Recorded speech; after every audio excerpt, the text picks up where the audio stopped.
జై వీరబ్రహ్మజై గోవిందమాంబజై.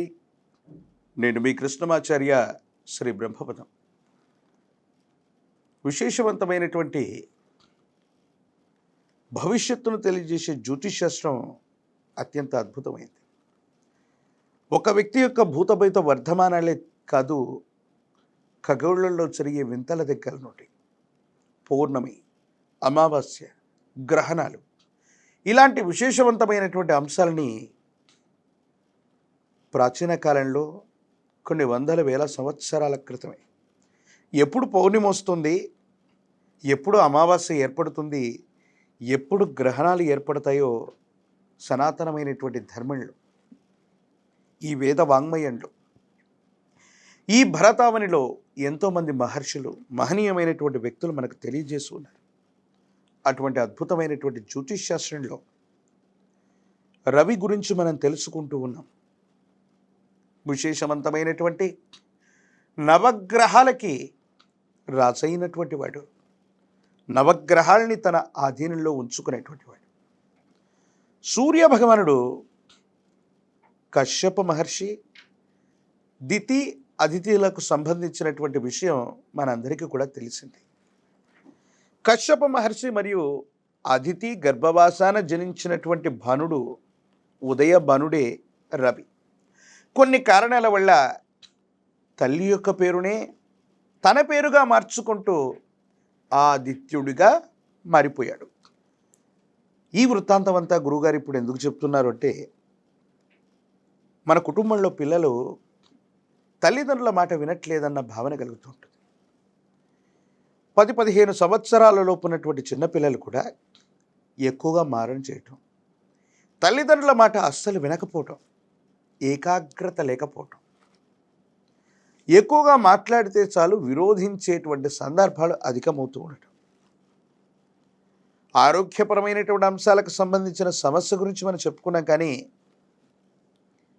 రవి మీ జాతకంలో సరిగ్గా లేకపోతే, నీచలో ఉన్నట్టయితే, వ్యయస్థానంలో ఉన్నట్టయితే, లేదా శత్రుస్థానంలో ఉన్నట్టయితే మీ పిల్లలు కూడా మీ మాటను లెక్క చేసే పరిస్థితి ఉండదు.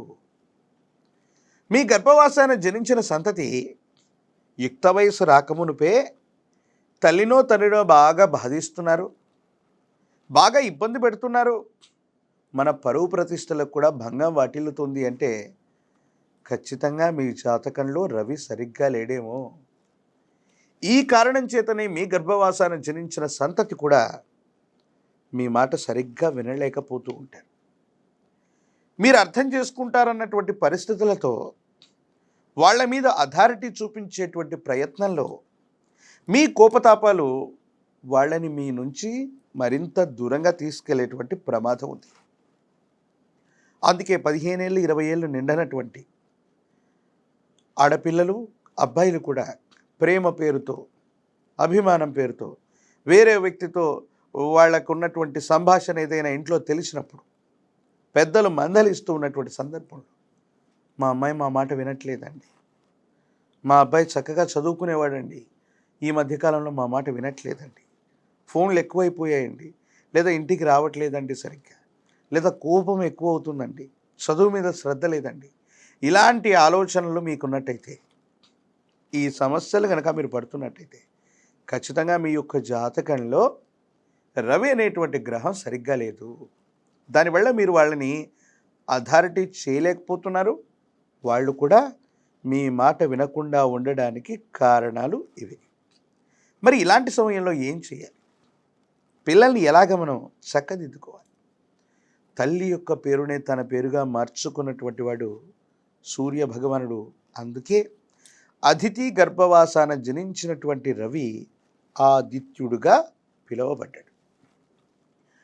ఏ ఇంట్లోనైతే తల్లిదండ్రులు కానీ తల్లిగారు కానీ ఆదిత్యుణ్ణి, సూర్య భగవానుణ్ణి గనక అనునిత్యం నమస్కారం చేస్తూ ఓం ఆదిత్యాయ నమః, ఓం ఆదిత్యాయ నమః, ఓం ఆదిత్యాయ నమః అన్నటువంటి విశేషవంతమైనటువంటి శబ్దం చేత, మంత్రం చేత 12 సార్లు సూర్య భగవానుడికి నమస్కరించి పిల్లవాళ్ళ యొక్క విశేషవంతమైన స్థితిగతుల్లో మార్పు కావాలని ఏ తల్లైతే కోరుకుంటుందో తప్పనిసరిగా వారి యొక్క జాతకంలో అనుకూలవంతమైనటువంటి పరిస్థితులు మొదలవుతాయి.